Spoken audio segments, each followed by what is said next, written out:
이번 주 총 금액은 71만 8,100원입니다.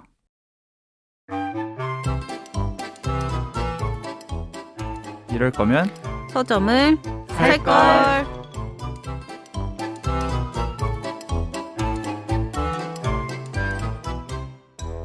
안녕하세요. 이럴 거면 서점을 살걸. 저희 24번째 시간이네요. 오호. 오호. 저는 이선아 PD입니다. 안녕하세요. 김리온입니다. 안녕하세요. 임광현입니다. 안녕하세요. 배태욱입니다. 그동안 잘 지내셨죠? 네. 하. 리온 그렇죠. 대표님도 네, 잘 지내셨고. 저는 요즘에 회사에 사건 사고가 많아서 심신이 좀 지쳐 있습니다. 근데 맞아요. 근데 이틀 전에 제가 너무 지쳐 있는데 광현 PD도 잘 아는 책하고 놀자 강희무 작가님이 제게 다가와서 요즘 이 서사를 너무 잘 듣고 있다며 산책 중에 아무것도 하지 않는 법을 들었는데 너무 좋으셨대요. 그래서 그 이야기를 저한테 해주시는데 일주일 동안 가장 위로받은 순간이 아니었나. 특히 독서력과 이 그 필력이 만렙이신 작가님께서 그런 이야기를 해주시니까 더 힘이 났습니다. 그 라디오 프로그램의 작가님이신 거예요? 그 책하고 놀자만 거의 한 14-15년 정도 하고 계시는 작가님이세요. 책도 쓰시고. 여러분이 이렇게 이 서사를 잘 듣고 있다고 애청자 인증해주고 있는 지인 있으십니까? 있어요. 저 최근에 필름클럽을 하고 있는 최다은 PD가 오더니 아니 선배님 팟캐스트를 시작하셨었냐 그러더니 아무것도 하지 않는 법을 검색하다가 우리께 유일하게 나왔다는 거예요. 그래서 왜 얘기를 안 했냐 들어봤다 얘기를 하더라고요. 부끄러워. 아니. 우리가 부끄러워진 건가요? 아니. 그럼 그만 주세요. 그만 줘요 다 같이. 제가 그만두면은 아니 다 같이 그만두는 거죠. 갑자기 왜 오늘 급발진하네요 배태우 PD가. 자 그러면은 또 저기 광현 PD는 혹시 지인 중에 없구나 아직은. 그냥 문학소년단 하면서 거기서 홍보 한번 했었잖아요. 그래가지고 그거 같이 하는 사람 중 한 명이 그거 다 모니터링 다 하고 있더라고요. 너무 그래가지고, 고맙다. 악평을 했나 보다. 그 이후에 답이 아니요. 잘 듣고 있다고. 잘 듣고 있다. 저도 한 2-3명 정도는 정말 빠짐없이 듣고 야, 너무 감사하다. 얘기해 주는 것 같아요. 근데 그 2-3명은 푹 빠져서 듣는 것 같아요. 그러니까 이제 진심으로 그 회차가 어땠니까 어떤 이제 그 모니터를 해주는 게 아니라 뭐가 좋았고 뭐가 재밌었고 그리고 그 언급했던 책들 막 찾아서 보고 그거에 대한 얘기도 하고 그러는 거 보니까 근데 저도 주변에서 해주는 후기들 그 2-3명한테 굉장히 큰 힘을 얻는데 댓글들 보면서 이렇게 내가 하는 말에 반응해 주는 게 이렇게까지 감사한 일인가? 라는 거 새삼스럽게 깨닫는 것 같아요. 아니 댓글이 저희가 좀 시차가 많이 나잖아요. 그쵸. 댓글 소개하는 거랑 그게 좀 항상 그래서 죄송한 마음인데 그게 오히려 잘 됐다 생각하는 게 본인 댓글이 언제 나올지 모르니까 계속 언제나 모니터를 부탁드립니다. 그래서 저희가 또 이벤트를 준비하지 않았습니까? 네. 이 서사의 붐업을 위해 SNS 인스타그램 이벤트를 한번 해볼까 합니다. 해시태그 이서살 혹은 이럴 거면 서점을 살 거를 달고 개인적인 소감이라든지 아니면 저희가 소개했던 책 관련된 이야기를 올려주시면 3분을 뽑아서 이혼 대표님께서 손수 구매하신 책들 중에 괜찮은 책을 골라서 3분께 선물 드리는 한번 이벤트를 해볼게요. 일단 책은 고민 중인데요. 그림책이면 어떨까? 너무 좋다. 저희가 소개했던 것 중에 어떤 그림책이면 어떨까 생각하고 있는데 발표할 쯤에 책도 정해서 말씀드려도 되겠죠? 그렇죠. 굉장히 쉬워요. 해시태그 이서살 혹은 이럴 거면 서점을 살걸. 띄어쓰기 안 하시고. 띄어쓰기 안 하시고. 그러면 이 방송이 나간 날짜부터 2주간? 그날부터 2주간 그때 올리신 분들에 한해서 그러니까 업로드 날짜 기준 2월 23일 맞죠? 그러니까 2월 23일부터 2주간 SNS 이벤트 해보도록 하겠습니다. 많은 참여 부탁드립니다. 제발요. 만관부 다 기억하시죠? 많은 관심 부탁드리고요. 자, 이번 주 책 이야기로 좀 넘어가 볼게요. 쇼핑 금액이 71만 8,100원. 총 33권 중에 8권 골랐거든요. 광현 PD.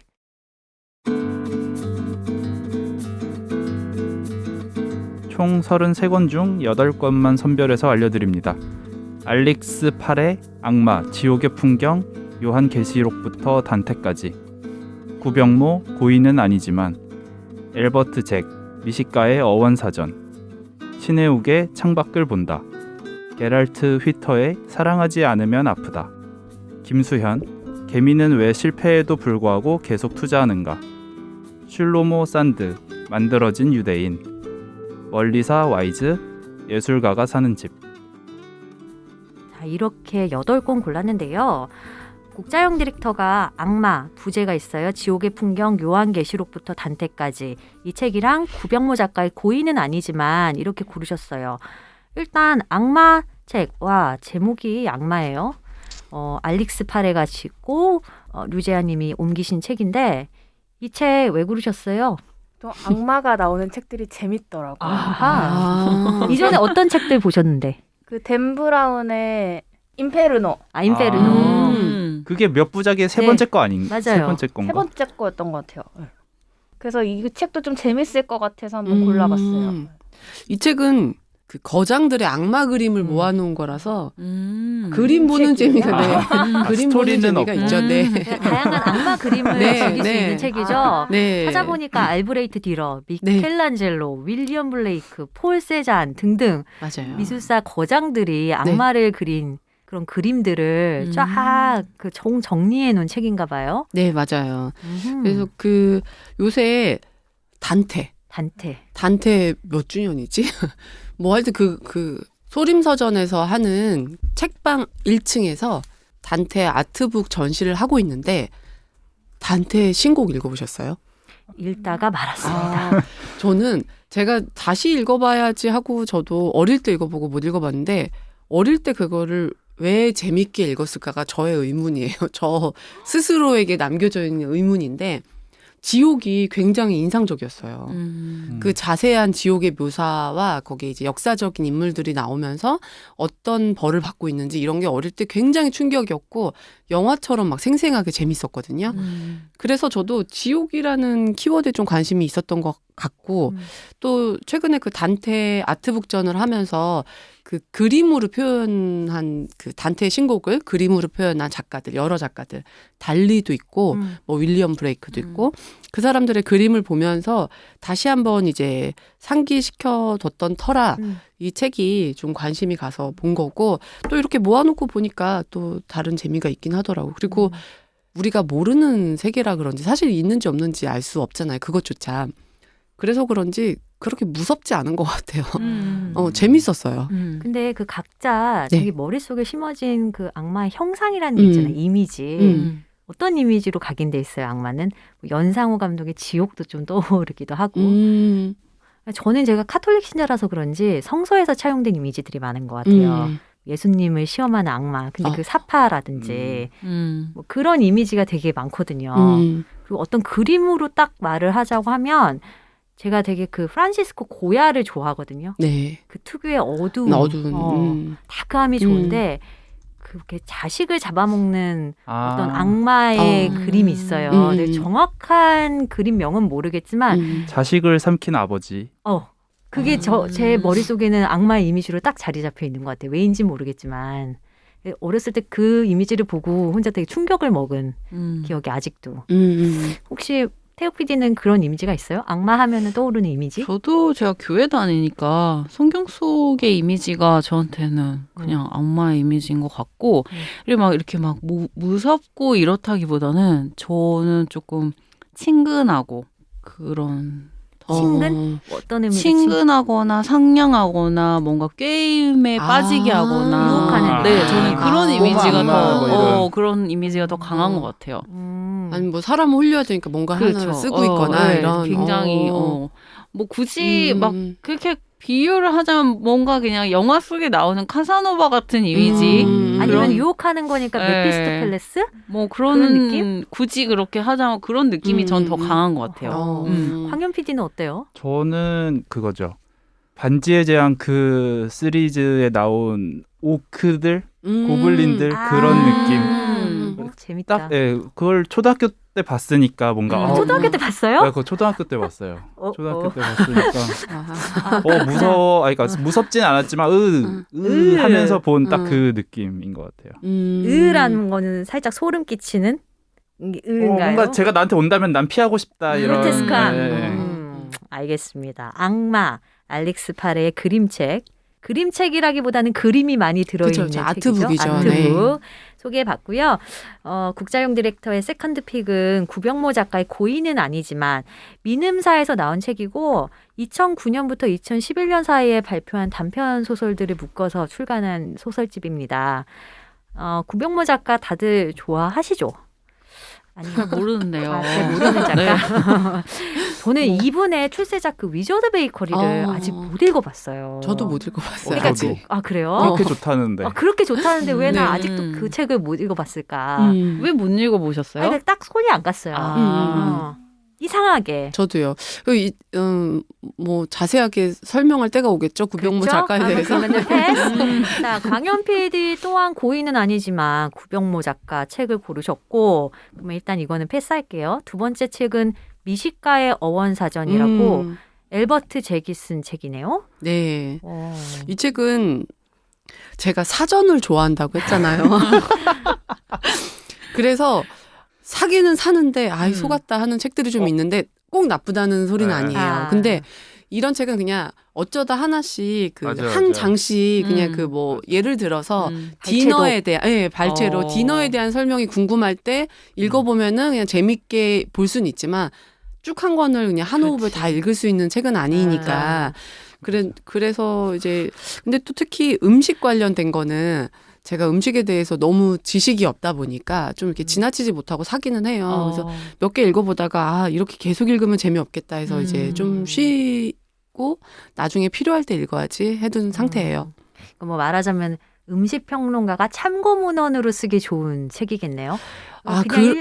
그러기에는 굉장히 또 쉬워요. 굉장히 쉬워요. 네, 근데 이제 그 내용을 우리가 몰라서 그렇지 글을 쓴 문체나 그 설명하는 내용들은 되게 쉬워요. 그러니까 이제 우리가 같은 일반인들이 참고로 보기엔 재밌을 것 같은데 어느 정도 관심도 있고 좀 필요할 때 봐야지 일상에서 보기에는 이런 거 하나씩 읽어두고 있다가 뭐 어색한 그쵸? 식사 자리에서 네. 이거 시저 아, 샐러드가 그쵸. 왜 시저인지 아세요? 뭐. 그렇죠. 그렇네. 그런 거네. 네네. 런치와 런천의 차이가 네, 뭔지 아세요? 맞아요. 뭐 네네, 이런 그거예요. 느낌으로. 네. 그러니까 저도 스스로 이렇게 미식가라고 생각 안 하거든요. 저는 약간 그건 있어요. 방송국 오래 다니다 보니 의도치 않게 미각이 발달을 한 건 있는데 제가 막 스스로 맛집을 찾아다니고 막 진기한 뭐 이런 거를 찾아다니는 사람이 아니다 보니까 이런 책이 그렇게 저한테 매력적으로 다가오진 않더라고요. 네. 그러니까 물론 역사가 뭔가 이렇게 네네. 이어져 있다면 그쵸, 한 번씩 그쵸. 들춰보긴 네. 하는데 적극적으로 구매를 하거나 적극적으로 찾아 읽는 편은 아닌 것 같아요. 태우 PD는 그래도 먹는 거 좋아하고. 그러니까 요리 좋아하시잖아요. 요리 책 근데 책도 이런 모으시잖아요. 책이 거의 다 비슷비슷해가지고 제가 전에 왜 1화 때 또 어제 제가 1화를 다시 들어봤는데요. 추심을 찾기 위해 제 요리책을 그때 샀잖아요. 그거를 이제 몇 번 훌훌훌훌 읽고 안 보거든요. 계속 마찬가지일 것 같다는 생각이 들어가지고. 근데 번역되기 전 원제가 전 좀 더 매력적인 것 같아요.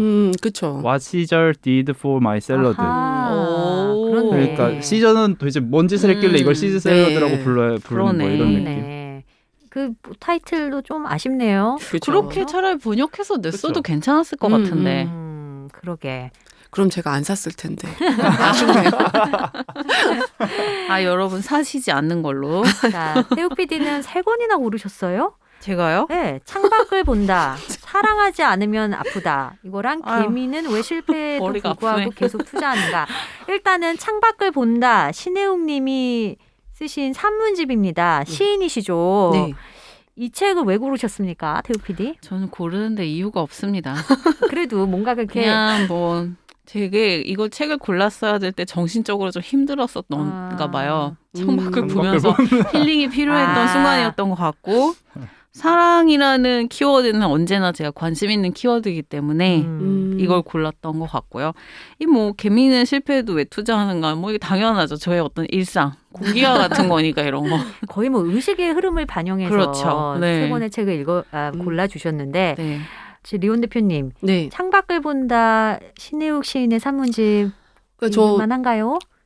그 시인을 좋아하고 이게 어떤 읽기와 쓰기에 대한 내용이라고 네. 해가지고 샀는데 아직 진도를 아직. 못 나갔어요. 알겠습니다. 이 책은 뭐 좋을 것 같고 확실한가요? 좋을 것 이게 같습니까? 지금 문제 에클이라는 솔직하게 얘기하세요. 그 문제 에클이라는 네, 시리즈가 아. 굉장히 고퀄이에요. 네. 저도 이게 약간 믿고 그렇죠. 있는 네, 그런 그래서 브랜드여가지고 맞아요. 네. 저도 지금 눈여겨보고 있습니다. 아직 읽기 전이시니까. 평점은 8점이네요.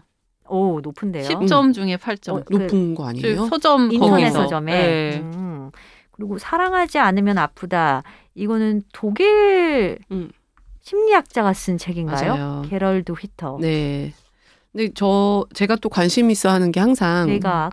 네, 뇌과학. 아, 그래서 뇌과학이요? 부제가 뇌가 사랑 없는 행위를 인식할 때 우리에게 생기는 일. 아. 그래서 그게 좋아서 샀어요. 음. 그게 좋아서 샀고 그냥 후루룩 훑어만 봤는데 괜찮아요. 오. 재밌게 읽고 있어요. 하지만 그 뇌과학과 뭔가 그 심리, 감정에 대해서 기초 지식이 있는 독자라면 좀 뻔한 이야기다라고 느낄 수 있지 않을까요? 그쵸. 많이 좀 반복적인 맞아요. 이야기들이 나올 것 네. 같아서. 네, 근데 또 제가 최근에 읽었던 뇌과학 책들은 또 심리랑 연결을 별로 안 시켰던 것들이어서 좀 또 다시 한번 이제 불안 증세나 공황장애 이런 얘기들이 또 요새 제가 좀 궁금해했던 차라서 다시 한번 제가 전문가가 아니다 보니 읽고 까먹고 하잖아요. 그래서 저는 다시 한번 읽어서 좀 좋았어요. 반복 학습 네. 효과. 알겠습니다. 사랑하지 않으면 아프다. 이 책 같이 추천해 드렸고요. 제가 고른 책은 만들어진 유대인.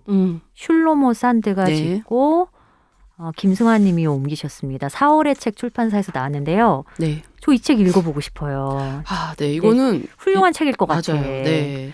제가 그러니까 저는 개인적으로 유대인이라는 정체성이 너무 신기하죠. 참 신기해요. 그쵸, 아. 그쵸. 이해하기 이거 복잡하고 맞아요. 다층적이고 네. 저한테는 미스터리하기까지 하거든요. 그럼요. 이렇게 유럽사를 보면은 유대인이라는 정체성을 갖고 굉장히 논란이 많았잖아요. 그쵸. 증오와 혐오의 대상이었고 또 우리가 잘 알고 있는 홀로코스트의 희생자가 된 그런 그 유대인이란 정체성이 네. 있는데 이 책이 되게 재미있는 거는 이스라엘에서 살고 계시는 맞아요. 텔아비브 대학교 역사 교수가 쓰신 그쵸. 책이에요. 네. 그런데 이 유대인이라는 정체성에 대해 굉장히 비판적인 태도를 견지해서 쓰셨더라고요. 그렇죠.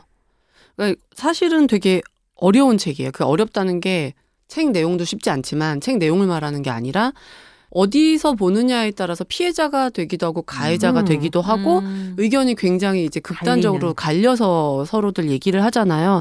그런 면에 있어서 어렵다고 생각하는 점인데 저는 꼭 한번 이런 거를 읽어보고 싶다고 생각을 했었어요. 그리고 제가 이전에 그 리스트 보낸 것 중에 팔레스타인의 100년 전쟁이 있었거든요. 그 입장에서 보면 유대인이 또 되게 굉장히 그 폭력적인 패권주의를 가지고 있는 입장이잖아요. 그런 측면 때문에도 이 책이 궁금했었던 터라 이거는 좀 제가 천천히 좀 잘 소화시키면서 자세로. 공부란 단어를 안 쓰기 위해 노력하고 있었는데 아니 이런 거는 공부하는 자세로 읽어야 되는 책인 것 같아요. 네. 그래서 이거 정말 천천히 지금 읽고 있어요. 벽돌책이죠. 네. 34,000원. 제가 맞아요. 네. 사려고 했더니 전자책이 아직 안 나왔더라고요. 밀리의 서재 없어요? 이런 책은 밀리의 서재 거의 잘 안 없어요. 나와요. 그리고 전자책으로 나오기까지도 좀 오래 걸리는 것 같아요.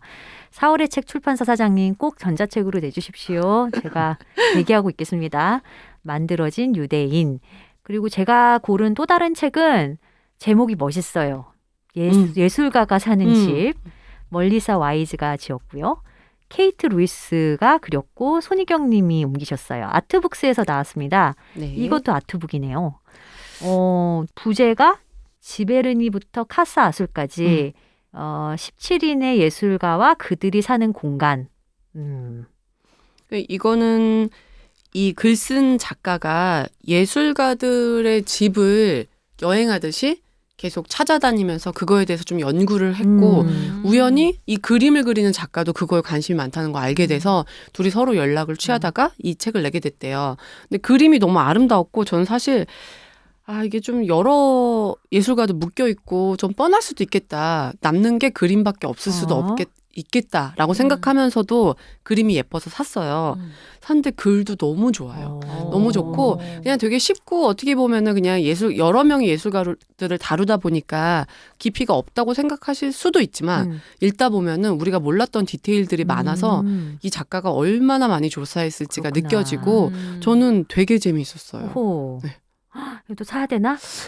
빌려드릴게요. 네. 빌려주세요. 표지부터 컬러풀하고 네, 너무 사파들이 예뻐요. 다 아름다울 것 같아요. 그림 너무 예쁘다. 그쵸. 지금 보고 그쵸. 있는데. 클로드 모네, 뭐 프리다 칼로, 빈센트 반 고흐 이렇게 누구나 다 알만한 화가들부터 뭐 하산 하자즈라든가 네. 또 루이스 부르주아 저희가 살짝 이분들 누구지? 이렇게 갸우뚱할 수 있는 그런 화가들까지 다룬 책이네요. 자, 예술가가 사는 집 이렇게 소개를 해드렸고 그렇다면 저희가 이번 주에 같이 읽어볼 단 한 권의 책은요. 이제 시간이 다가왔어요. 배태욱 PD를 위한 책입니다. 더 이상 매를 미룰 수 없습니다. 제목은 개미는 왜 실패에도 불구하고 계속 투자하는가? 김수연 씨가 지었고요. 민음사에서 나왔습니다. 근데 이제 중요한 건 그거 아시죠? 이게 제가 고른 건 아닙니다.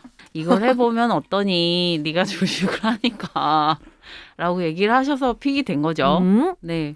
자, 그러면 네. 배태욱 PD 시작해 뭐 주세요. 이 책에 대해서 간략하게 설명을 드리자면 이 김수연 씨란 분은 굉장히 94년생으로서 되게 진짜 어리네. 어리시구나. 네, 이력이 좀 되게 독특하다고 그쵸, 네. 생각했어요.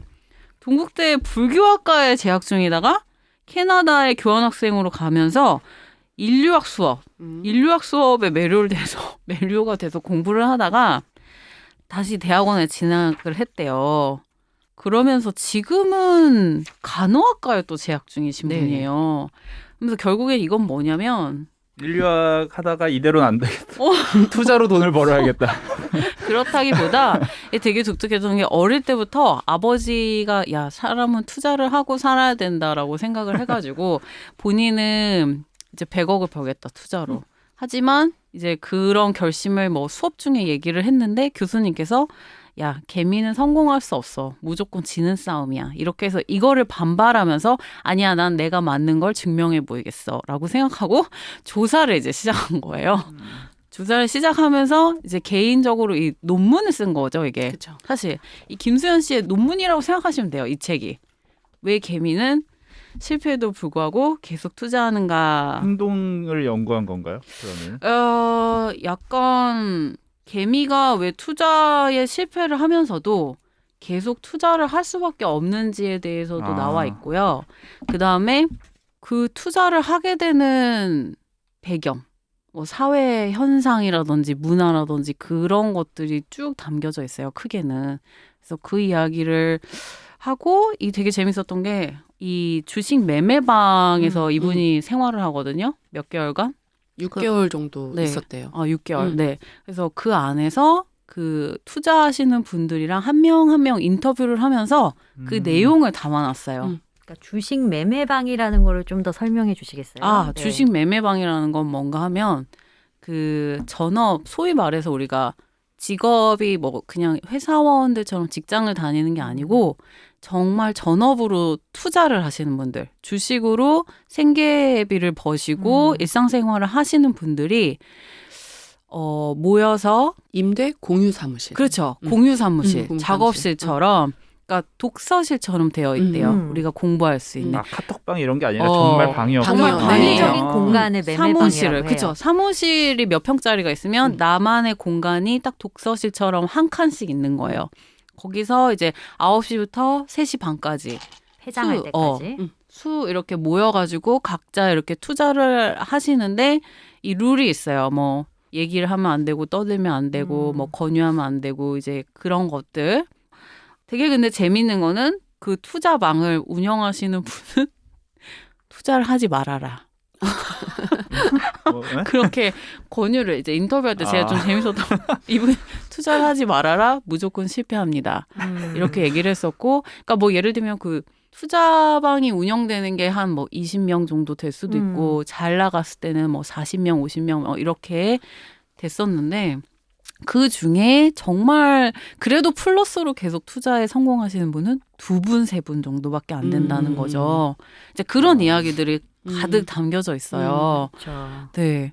그러니까 그 매매방에 월세를 내고 네. 들어가는 거고 네. 한 30만 원 정도, 30만 원 20만 원에서 정도. 30만 원 정도 월. 그렇죠. 그래서 이 김수현 씨가 취재를 한 곳, 취재라고 해야 되나? 심층 면담을 한 노알 매매방이라는 곳은 되게 오래된 곳이잖아요. 그래도 네. 한 그래도 20년의 역사를 갖고 있는 곳인가요? 맞습니다. 그래서 그 노알 매매방을 운영한 박동일 씨라는 분이 있는데 그분에 따르면 이제까지 200명 정도가 매매방을 거쳐갔는데 현재까지 남아있는 입실자는 몇 명인 줄 아세요? 딱 2명밖에 없대요. 맞아요. 그러니까 중도 하차하는 실패하고 거지. 나가가지고. 다 실패하고 나간 거예요.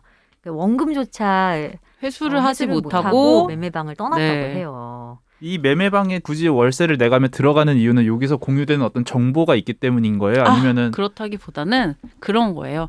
이제 주식 투자를 처음에 회사를 다니면서 우리가 이제 월급을 받는 사람들이니까 시드머니를 일정하게 적금처럼 넣으면서 투자를 하다가 투자의 재미를 본단 말이에요. 처음엔.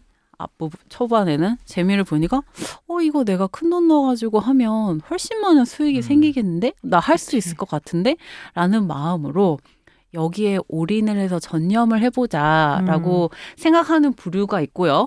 아니면 이제 정말 퇴직을 하시고 혹은 중간에 뭐 사정상 회사를 그만둬야 되는 일이 생겼는데 이제 왜 우리 같이 9시에 출근해가지고 6시에 퇴근하는 사람들은 집에 계속 있으면 가족 눈치가 보인다라고 스스로도 그쵸. 느끼고 또 스스로 정말 눈치를 받을 수도 있기 때문에 이런 어떤 장소가 또 필요한 거예요. 본인만의. 회사 같은 공간이 학생이 필요한 독서실 거죠. 가듯이 그냥 그렇죠. 매매방으로 네. 가서 그런 공간이에요. 되게 재미있는 여러 가지 상황과 이유가 존재하는. 그러니까 어떤 분은 도서관 가서도 해보고 뭐 자기 방에서도 해보고 이런데 집중도도 떨어지고 그렇죠. 자꾸 눈치가 보였대요. 뭐 이게 포커스 그룹이 어떻게 보면은 대졸 인문계 남성들. 근데 회사에서 밀려난 50대 라고 생각하시면 될 것 같아요. 대부분. 다들 책 읽으셨어요? 네. 저는 읽었죠. 근데 이게 석사 논문을 책으로 엮은 거잖아요. 네. 석사 논문을 네, 석사 논문을 어허. 책으로 엮은 담대한 시도를 한 책이란 그쵸. 말이에요. 네. 그래서 그런가 저는 컨셉은 참 반짝반짝했지만 완성도 자체로 보면은 좀 많이 아쉽다라는 느낌을 받았어요. 그렇죠. 그리고 뭐 이분이 필력이 대단하다라기보다는 주제를 참 잘 선정했다. 석사 논문 같은 그쵸. 경우는 주제가 반 이상 하거든요. 맞아요. 네. 이거를 너무 잘 건져냈네. 이분 되게 스마트하네라는 인상을 받았습니다. 네, 맞아요. 저도 일단 제목에서부터 사고 싶지 않은 맞아요. 책이 왜냐하면 저는 관심이 없어요. 주식 투자에 관심이 없고 사실 언제 한 2020년 이후부터는 굉장히 주식을 안 하면은 바보 같은 세상이 됐고 누구나 보는 아주 쉬운 예능에서조차 주식에 대해 언급을 하고 이것들이 너무 불편한 거예요. 왜냐하면 저는 안 하니까 모르니까. 근데 왜 사게 됐냐면은 작가에 대한 관심이었고 그리고 저도 읽고서 되게 이제 재밌다고 생각한 지점은 어쨌든 이게 르포르타주잖아요. 논문을 쓰기 위한 그 조사를 많이 했잖아요. 그런 거 자체가 대단하다고 느꼈고 직접 매매방까지 가서 거기 출퇴근을 하면서 그분들을 이제 면담을 했다는 것 자체가 좀 대단해 보였고 다시 한번 생각하게 된 거는 인류학과라는 게 얼마나 인간과 문화, 사회에 대해서 이렇게 다층적으로 또 심층적으로 접근해야 되는 문학인가, 학문인가라는 생각을 해서 그런 지점들이 좀 재미있었고요. 사실 내용은 뭐 그냥 흥미 있다가 흥미가 떨어지다가 흥미 있다가 떨어지다 뭐 이런 반복이었어요. 저는. 근데 여러 가지로 저처럼 이제 한쪽 측면에서 생각할 수 있는 사람들, 나 주식 안 하는데 뭐 그냥 이러고 말 사람들의 저에게는 다른 면에 대한 이해도도 만들어 주었고 저는 이 매매방에 있는 아저씨들, 40, 50대 남성들 이런 분들에 대해서 그냥 그 생각해보지 못한 지점들이 생각이 되니까 결국에 이 주식하는 것들이 어떤 개인의 문제만으로 볼 게 아니라고 이 저자도 얘기를 하거든요. 그런 것들에 대해서 생각해 본 적이 없어요, 저는. 그러다 이 책 덕분에 여러 가지 이제 사회 맥락에 대한 생각도 하게 되고 해서 읽기는 잘했다라고 생각이 들었어요. 그렇죠. 저자도 이 책을 통해서 뭐 재테크 인사이트를 제공한다기보다는 우리가 이럴 수밖에 없는 사회적인 공기를 한번 전달하고 싶었다라고 말을 하고 있죠. 그리고 요즘 보면은 각자 도생 시대잖아요. 그렇죠. 그래서 재테크를 안 하면은 뭔가 뒤처지는 느낌이 들고 사실은 월급 가지고는 생활이 유지가 안 되는 그쵸. 게 현실이기도 해요. 특히 20대 젊은 사람들 같은 경우에는. 그래서 내가 이거를 안 하면은 살아남을 수 없기 때문에 거기에 동참하고는 있는데 이 행위 자체가 어떤 사회학적 맥락을 갖고 있는지 객관화할 어떤 계기나 우리가 뭐 생각할 시간이 없잖아요. 근데 이런 책을 읽으면은 아 내가 지금 뭘 하고 있지? 라고 자기 자신과 좀 거리를 둘 수 있어서 좋았던 것 같아요. 그리고 나한테는 돈이 뭐지? 투자는 맞아요. 뭐지? 맞아요. 굉장히 근원적인 질문들을 건드려 주더라고요. 그쵸. 여기서 제가 가장 재밌었던 부분이 이제 경제적 자유라는 단어를 요즘 제일 많이 그쵸. 말하잖아요. 그러니까 사실 이게 되게 공감됐어요. 경제적 자유를 모두가 원하고 있고, 그러니까 요즘 2030 세대의 투자 개념과 또 4050, 60 세대의 투자 개념이 다르죠. 되게 다르고 모양도 되게 다른데 좀 이분도 딱 이런 얘기를 하는데 왜 요즘 파이어족들을 다들 원하잖아요, 사람들이. 이런 부분이 있거든요. 경제적 자유란 직장에 매여있지 않고 나의 시간을 온전히 나의 자유의지로 설계하는 삶을 뜻하는데 마치 돈이 내 인생의 우선순위가 되지 않는 듯한 인상을 풀풀 풍긴다. 하지만 역설적이게도 그런 부를 성취하기 위해서는 그 누구보다 돈 냄새에 민감한 습성을 자기 규율 삼아 인고의 시간을 견뎌야 한다. 그쵸. 물질을 초월하는 게 아니라 정복하겠다는 계획이다. 그러니까 돈을 신경 쓰지 않아도 될 만큼 부를 손에 넣고 나면 비로소 자유로워지겠다는 셈인데 이게 과연 자유의 진정한 모습일까? 라는 질문을 던지는 부분이 전 되게 재미있었고 이거를 좀 다들 생각해봐야 되지 않나라는 생각도 했어요. 그쵸. 그래가지고 진짜 우리가 그래서 제가 이제 세 분한테 좀 더 같이 얘기를 해보고 싶었던 게 정말 투자란 무엇인가? 다들 어쨌든 어떤 형태로도 투자를 하고 계실 텐데 경제적 자유를 다 꿈꾸고 계시죠?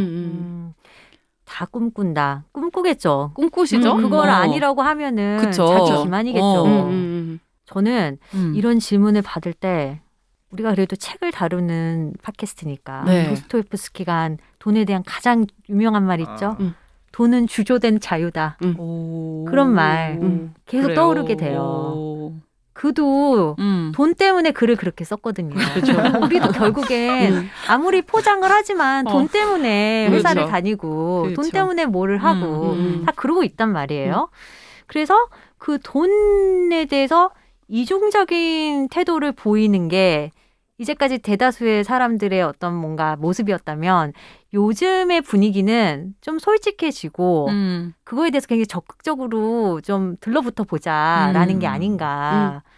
맞아요. 적어도- 요즘 2030이 네. 그런 생각을 가지고 있어서 옛날에는 주식 투자를 한다, 내가 전업 투자자라고 한다 하면은 되게 뭔가 창피한, 네, 되게 어딘가 창피하게 모르게 생각하는. 떳떳하지 못한 이런 분위기가 있었단 그러니까 뭐 말이에요. 그럼 한 20년 전에는 지금처럼 사무실에서 주식에 관한 이야기를 안 했어요? 했죠. 부동산이나 어. 주식에 대한 이야기를 하는 게 정말 좀 조심스러웠죠. 맞아요. 그래서 대놓고 하지 사실 이 못했죠. 매매방에 찾아가는 것도 이런 사람들이 모이기 때문에 그렇네. 좀 거기 가면 내가 편안하니까 더 가게 됐던 이유도 있었던 것 그렇죠. 같아요. 이상한 보니까. 시선으로 나를 예, 바라보지 예, 않고. 근데 요즘 2030은 되게 떳떳하게 자신 있게 되게 나 돈 벌고 싶고 나 경제적 자유를 누리고 자연스러운 싶고 주제인 예. 거죠. 그거에 대해서 부끄러워하지 않는다라고 하더라고요. 아까 태우 PD가 이야기를 했지만 그 경제적 자유라는 단어 자체가 네. 어찌 보면은 신기루 같은 걸 수도 있단 말이에요. 그쵸. 맞아요. 그리고 이 신자유주의 안에서 우리가 모든 거를 개인적으로 해결할 수밖에 없는 그 시스템 속에서 계속 뭔가 쳇바퀴를 돌고 있는 걸 텐데도 우리는 그렇게 믿지 않는다는 거예요. 우리가 할 수 있다라고 생각을 하고 그거를 향해 달려간다는 거죠. 그래서 저는 이 책의 또 미덕은 그거 같아요. 이런 생각을 하게 만드는 거 자체. 좀 맞아요. 그래서 네, 좋았던 네, 것 네. 같고 저는 개인적으로 그냥 좀 웃긴 얘기를 하자면 여기에 이제 그런 주식 투자를 하시는 분들이 그 매매방 운영하시는 분도 그렇고 10년에 한 번씩 하늘이 열린다. 하늘문이 열린다. 그런 기회가 양적 완화. 네, 그 뭐 이제 부분. 그런 하늘문이 열린다 했는데 저는 이거를 읽는 내내 그 생각을 했습니다. 언제 열릴까? 지금이다. 지금이다? 근데 그거 한 번 열렸다가 닫힌 거 아니에요? 그건 그러니까. 이제 뭐 코로나. 자기 기준마다 다르지만 저는 음. 그냥 이 지금이라는 게 사실 뭐 지금 제가 녹음하고 있는 지금 시점이라는 게 아니고 이 양적 완화를 시작해서 지금 이게 다 수습되는 이 기간까지 과연 내가 그 IMF 그 터졌을 그 잡지 못한 그 순간 이후로 10년 만에 이것이 지금 나에게 온 기회이다라는 근데 제가 미리 말씀드리지만 이건 굉장히 개인적인 생각이고 절대 뭔가를 여러분께 어떤 걸 하시라 이런 건 아니지만 저 개인적으로는 나는 지금 이 기회이다라는 그래서 지금 되게 생각을 가지고 공격적으로 투자를 들어가고 계신가요? 전 지금 뭐 제가 그것까지는 말씀드릴 수 없지만요. 그래서 저자가 또 시작안에서 말하고 있는 게 과신의 편향과 몰입 상승의 편향. 여러 가지 인간 심리학적으로 우리가 쉽게 저지를 수 있는 오류에 대해서 지적을 하고 있습니다. 과신의 편향은 다른 사람들이 실패를 해도 나는 실패하지 않는다. 맞아요. 일종의 선민의식이죠. 그렇죠. 제가 지금 거기 사로잡혀 있는 걸 수 있어요. 그렇죠. 조심하셔야 됩니다. 95명이 실패해도 나는 성공하는 그 5명 안에 들 거야. 그렇죠. 라고 과신하는 그런 편향. 되게 그리고 그래서 그거 있잖아요. 뭐요? 몰입 상승의 편향. 어떤 선택이 잘못됐어요. 그래도 중단하지 않고 계속 가는 거. 그렇죠. 그렇죠. 그렇죠. 그 물타기를 계속 하면서 나도 모르게 언젠가 내가 이 회사의 대주주가 되어 있는 그렇죠. 그런 편향 조심하셔야 굉장히 되고 여러분. 기피하셔야 되는 것 그리고 중에 또 하나고요. 보유 효과라는 것도 있어요. 내가 소유하는 순간부터 네. 그것의 가치가 상승한다. 엄청나는 거죠. 그렇죠. 정서적인 애착이 붙어버리니까. 그렇죠. 그것도 조심해야 그렇죠. 됩니다, 여러분. 그래서 저는 그래서 이게 주식에 관심이 없으신 분들은 이걸 읽으실 필요가 없지만 그래도 살짝 내가 주식을 하고 있거나 약간 관심이 있으신 분들은 나를 조금 경계하는 맞아요. 의미에서 이 책을 한번 읽어보시는 건 되게 좋을 것 같아요. 맞아요. 네. 뭐 주식을 하지 말라는 얘기를 하고 싶어 하는 건 그런 아니니까. 건 아니에요. 네. 네. 다만 한번 멈추고 생각해봐라. 그렇죠. 왜냐면 요즘 그 아까 2030이 좀 재미있다고 했던 이유들이 그거잖아요. 되게 자신 있게 투자를 하고 나는 괜찮아. 나는 쿨하게 내가 원하는 시간에 내가 스마트폰을 열어서 3시 꼭 9시부터 3시가 아닌 내가 원하는 시간 열어서 체크를 잠깐만 할 수 있는 난 쿨한 투자자가 될 거야라고 하지만 결국 이 세대도 돈맛을 봄으로 인해서 대출을 끌어다가 올인을 하면서 이제 또다시 이게 반복된다는 그 얘기를 또 하고 맞아요. 있거든요. 네. 그러니까 그거 부분에 있어서 되게 그건 경계해야 되는 부분인 거니까 꼭 좀 읽어보시면 좋겠다. 하지만 뭐 그렇게 기대는 하지 마셔라. 개미는 왜 실패에도 불구하고 계속 투자하는가. 근데 좀 제목이 너무 길지 않습니까? 네. 그쵸. 자꾸 까먹고. 네, 맞아요. 개미는 왜 실패하는가 막 이랬다가. 개미는 그쵸. 왜 실패하는가? 개실투. 왜 실패에도 오. 불구하고 계속 투자하는가. 입에 붙질 않습니다. 광현 PD는 투자하세요? 참? 제가 진짜 2030 세대잖아. 2030인데 저는 인생이 투자랑 멀어요. 왜? 일단 스스로 이 그 재테크 개념에서의 투자를 생각했을 때도 왜 어느 정도 체념의 정서라고 해야 되나? 그러니까 저는 어느 정도 팔자라는 것은 분명히 있다. 사람마다 팔자라는 것은 분명히 있다라고 생각하는 사람으로서 내 팔자에 투자는 없다. 그리고 불로소득은 없다라는 왠지 그런 이걸 아까의 그 불로소득으로 뭐였죠? 보면 안 돼. 주식을. 그러니까요. 그 개념 되게 웃겼어요. 제가 언젠가 뭐 이 얘기를 누군가한테 했다가 너 이게 불로소득처럼 보이니? 얼마나 마음고생을 하고 불로소득은 아닌 것 같습니다. 정신적으로 고생, 마음고생. 스트레스를 받는데요. 그러니까요. 아무튼 그냥 그런 왠지 모를 자신감이 없는 것도 있고 아까 그러면 그 뭐였죠? 어떤 심리 뭐였는데? 나는 실패하지 않을 것이라는 그 정반대 정서가 저한테는 언제나 있어요. 나는 투자를 하게 된다면 나는 언젠가는 실패를 할 것이다라는 왠지 모를 뭔가 우리 집안에 왠지 그런 게 흐르고 있지 않을까? 라는 그런 게 있고 이런 재테크 개념에서의 투자 이외에도 그냥 넓은 광의에서의 투자 개념 자체도 스스로에게 되게 빈약해서 예를 들면 이런 거예요. 취준을 할 때 다들 뭐 토익 따고 뭐 하고 이런 스펙들을 쌓잖아요. 그때 어느 정도 투자해야 나오잖아요. 학원을 가고 인강을 들어야 이게 뭐 990점이 나오고 만점이 나오고. 근데 그걸 하기가 되게 어색한 거예요. 그냥 나는 아무 인풋 없이 요 정도 예를 들면 뭐 900 몇 점, 만점이 아닌 900 몇 점이 차라리 낫지. 여기서 학원비를 투자해서 이것을 만점으로 올리는 일이 정말 더 좋은 일일까에 대한 계속 그 의문이 들어가지고. 별론데? 공부를 안 해도 900몇 점을 받는다는 거 아닙니까 지금? 그러니까 여기서 두 분 사이야. 이거 맞아자. 괴리가 느껴지네요. 아니야. 아무튼. 여튼 무슨 말인지는 알겠어요. 저는 되게 반대 마음으로 이거 주식을 안 하거든요. 내가 여기에 나오는 실수들을 다 할 것 같은 거예요. 뭐 나를 너무 믿고 내가 하면 다 잘 될 것 같고 이러면서 도박하듯이 막 투자를 할까 봐 무서운 거예요. 그래서 아예 관심도 안 갖고 사실 이제 뭐 좀 관심 별로 없기도 하고 하지 말아야지 하고 조심하고 있는데 얘기를 듣다 보니까 저 진짜 투자하는 거 좋아하나 봐요. 왜요? 책도 되게 많이 사잖아요. 항상 사면서 뭐 이 계산을 안 해보는데 뭐 그래도 어렴풋이 알 때가 있잖아. 이 방송하기 전에도 많이 샀다 하면은 막 저 혼자 이제 퉁치는 거예요. 이게 다 나에 대한 투자일 거야. 뭐 이런 식으로. 전 그게 없어서 안 돼요. 그러니까 언젠간 이게 나한테 돌아올 거야라는 미래에 대한 믿음이 있어야 투자가 되는 건데 그러게요. 안 돌아오면 어떡하지에 대한 불안과 걱정이 너무 커서 애초에 시작을 안 하는. 저도 안 돌아오는 걸 것 같아요. 저 스스로 위로하는 것 같아요. 근데 그냥 위로도 아니야. 합리화하고 싶은 거지. 돈은 막 쓰고 이거 투자야 이러면서 위로하고 합리화하고 싶은 거죠. 아니, 그러면 여기서는 이제 뭐 주식 투자를 얘기하고 있지만 투자라는 게 되게 다양하니까 뭐 본인을 위해서든 아니면 뭐 미래를 위해서든 어떤 투자들을 하고 계신지 좀 궁금하긴 했어요. 전 모든 걸 다 투자로 합리화하면서 신발 투자 일단. 네, 뭐 신발을 살 때도 이거 내가 만드는 사람이니까 투자해야 돼. 뭐 옷을 살 때도 내가 나가서 사람들도 만나야 되니까 이런 정도는 투자해야지. 책을 살 때도 언젠가 나한테 어떻게 쓰이겠지. 뭐 대부분의 지출을 다 그렇게 합리화하고 있어요. 투자적 관점에서. 네. 아니 인터뷰를 얼핏 보다가 신발을 한 2,000켤레 갖고 계세요? 지금은 다 처리했어요. 다 처리해서 지금은 뭐 한 200켤레나 있을까? 그 2,000켤레는 뭐 진짜 다양한 브랜드를 다. 네. 그 저는 지금 책 사는 게 괴로울 때도 이거 신발값에 비하면 아무것도 아니야.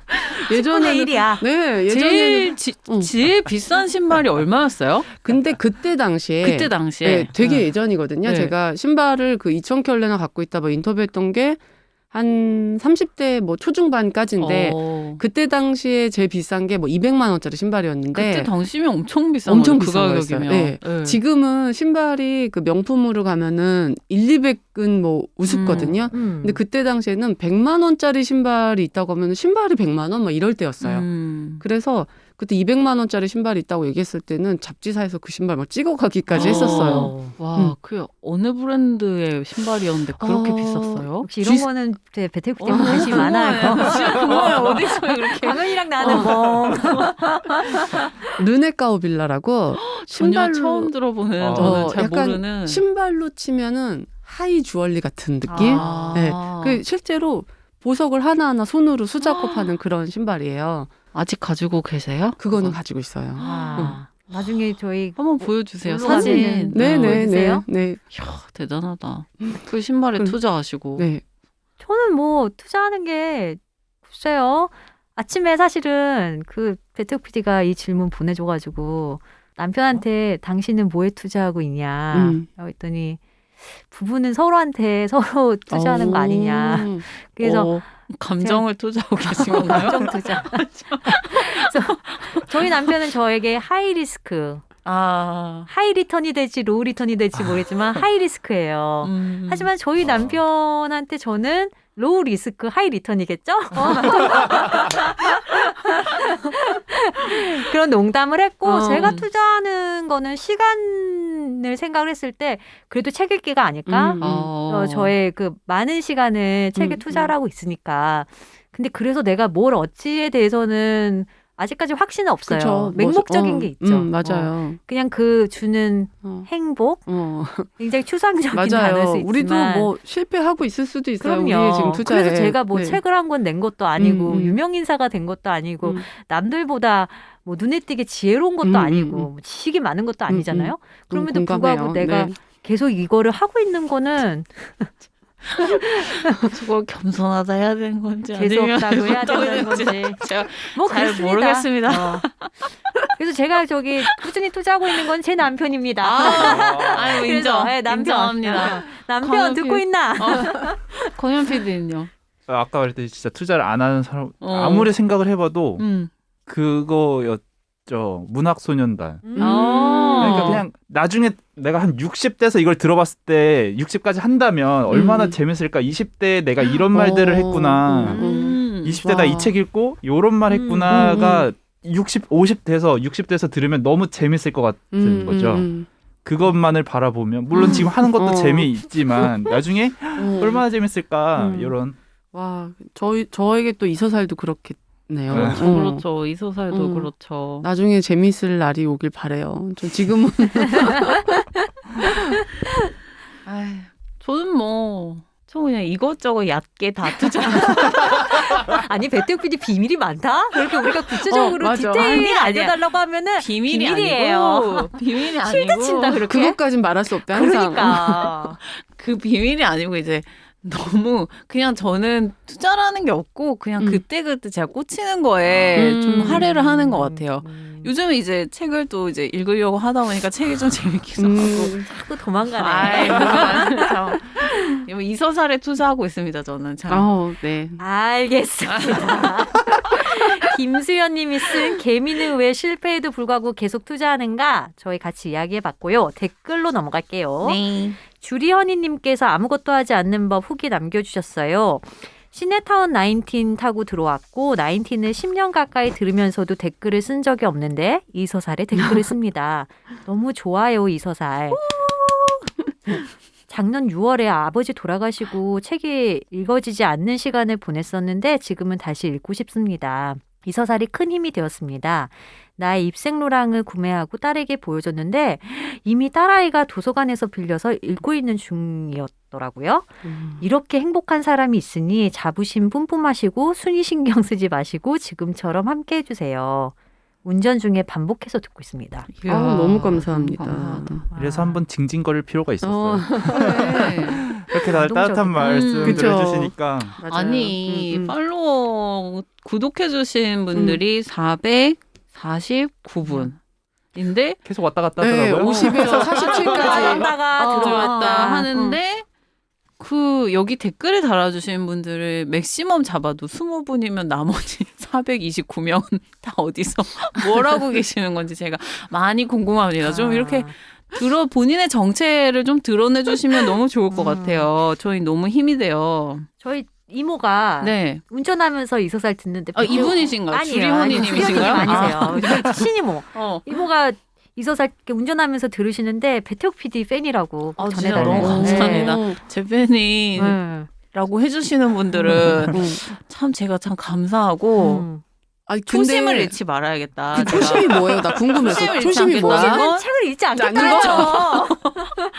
나 화났어. 아니 책을 읽지 않으려고 초심. 1회까지 다시 들을 건 왜냐면 뭐야? 이분들이 저를 좋아해 주시는 이유가 되게 명백해. 책을 읽지 않는 어떤 나의 마음을 대변해주고 그 세 분이 다 아는 그런 작가들을 끄덕할 때도 저만 좀 모르겠는데요라고 얘기할 때 안도감을 느끼시는 것 같아요. 아니, 근데 우리 셋을 팬이라고 표현한 사람은 한 명도 없어요. 없잖아요. 무슨 그냥 말이에요? 칭찬 정도는 해줬지만 제가요. 근데 배태욱의 팬은 굉장히 대해서는 많아. 그렇지. 그렇게 팬심을 표현하는 사람도 많고. 저는 그런 지분이라도 가지면 안 될까요? 아니. 그래서 전 지식을 담당하고 있는 것도 아닌데 다 가져. 다 가져. 아니야 그건 좀 힘들어요. 다 갖긴 힘들고. 자, 그러면서 또 읽어봐요. 알겠습니다. 네, 김긴가님. 아, 그쵸, 팬이죠. 팬이시잖아. 아니야 이제 아니실 아니에요? 수도 있어. 자 김긴가님도 아무것도 하지 않는 법에 대한 후기를 남겨주셨는데요. 체감으로 한 주 제일 힘든 날이 수요일인데 이 서살 덕분에 3월의 오아시스처럼 달콤한 수요일이 되었어요. 듣고 좋았던 회차는 좋아요 누르고 나중에 다시 듣게 하는데 이번 화는 정말 좋아서 자주자주 관심경제에 나를 잊어갈 때마다 들어야겠어요. 삶을 좀 더 알아차리자 노티스 선아 PD님의 포인트 강의 정말 와닿았어요.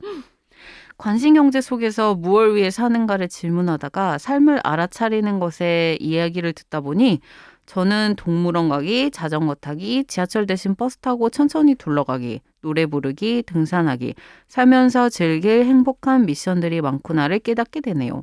오늘 하루의 시작을 경제 팟캐스트 대신 이서살 택하길 정말 잘한 것 같아요. 다시 한번 더 또 언제나 좋은 책 먼저 읽어주셔서 감사합니다. 그리고 뒤에서 소리 없이 이서사를 만들어주시는 5번째 멤버 국자영 디렉터님께도 너무너무 감사드려요. 아유, 다들 항상 국자영 디렉터도 챙겨주시는 그러니까. 김기나님. 아유, 근데 진짜 저 감사합니다. 이 아무것도 하지 않는 법, 저 처음 읽었을 때도 좋았는데 두고두고 계속 생각나는 것 같아요. 이게 되게 좋았다는 분들이 네. 좀 꽤 많은 것 네. 같아요. 그렇죠. 저 이거 읽어드리고 싶어요. 1533-2011님 리온 대표님 밀리의 서재 구독료에 진심의 목소리가 나온 것 같아요. 저 어떻게 했죠? 진짜요?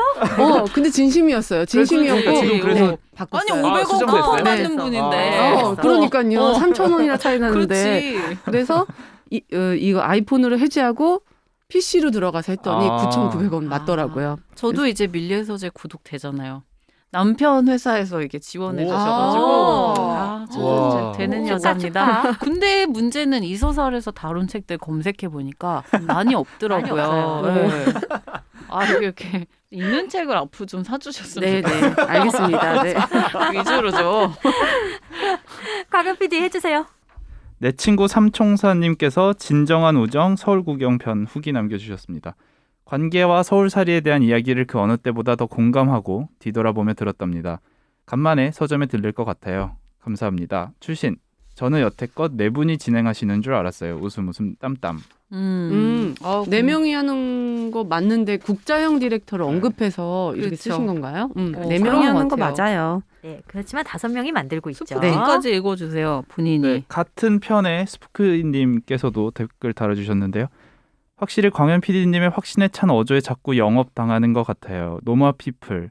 모국어는 차라리 침묵에 이어 서울 구경까지 구입하게 되네요. 사실 이번 리온픽데이에 소개된 책들 다 사고 싶은데 밀린 책들이 많아서 자중하고 있어요. 이러다 전 국민 리온화 되겠어요.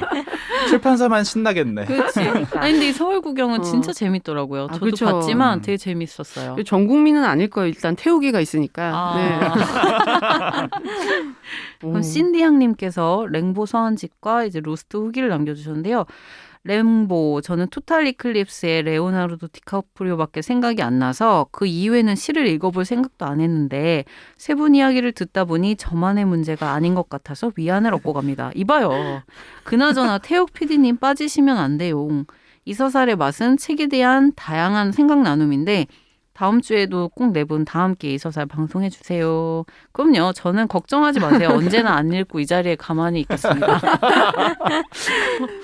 신디스님, 광현 PD님 말씀 듣고 노멀피플 원서로 샀는데 진도가 안 나가네요. 아이쿠, 제 영어 실력을 전혀 고려하지 못한 이 무모함은 어찌하면 좋을까요? 올해 안에는 다 읽을 수 있겠죠? 다음 주부터 새로운 모습으로 돌아온다는 이 서사에 기대됩니다. 그나저나 멤버 변화가 있는 건 아니겠지요?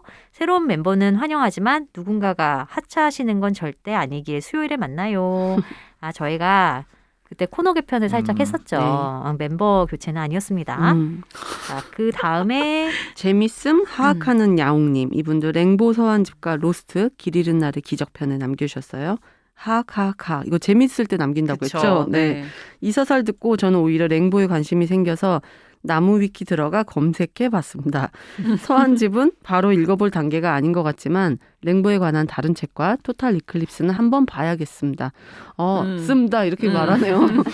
오늘부터 이 서살 매일 스밍하겠습니다. 샤워할 때도 잘 때도 켜두겠습니다. 냐옹. 야옹. 너무 감사합니다. 진짜 매일 스밍하고 계시는 거죠 지금? 야옹님. 네. 자, 이제 마지막 댓글. 여행한 당나귀님께서 보이지 않는 소장품 편에 후기 남겨주셨습니다. 옷소매 보고 덕질 시작했다는 동료분 얘기 듣고 누구요? 정조요라고 묻는 리온님. 왜 이렇게 귀여우신가요? 그러니까 누가 정조 덕질을 하겠습니까? 그러니까. 저 예전에 해봤어요. 네. 정조 덕질은 어떻게 해야 하는 거예요? 정조에 관한 책을 다 찾아보는 거죠. 사는 거겠지. 진심이었다. 네. 우리 핸드폰 리온 바탕화면에 대변인 정조 진심이야. 사진. 카톡 프로필 사진에 정조 그렇지. 사진. 이거 좀 웃긴데? 우리 오빠 너무 멋져. 우리 왕 최고. 보이지 않는 소장품은 소개해주신 얘기 듣고도 충분한 것 같아서 추바이크의 다른 추천 작품은 읽어보고 싶네요. 이렇게 또 영업 잘 당해주셨네요. 여러분 그러면은 저희 마무리할게요. 다음 주에 더 좋은 책으로 찾아오겠습니다. 이럴 거면 서점을 살 걸. 안녕. 안녕.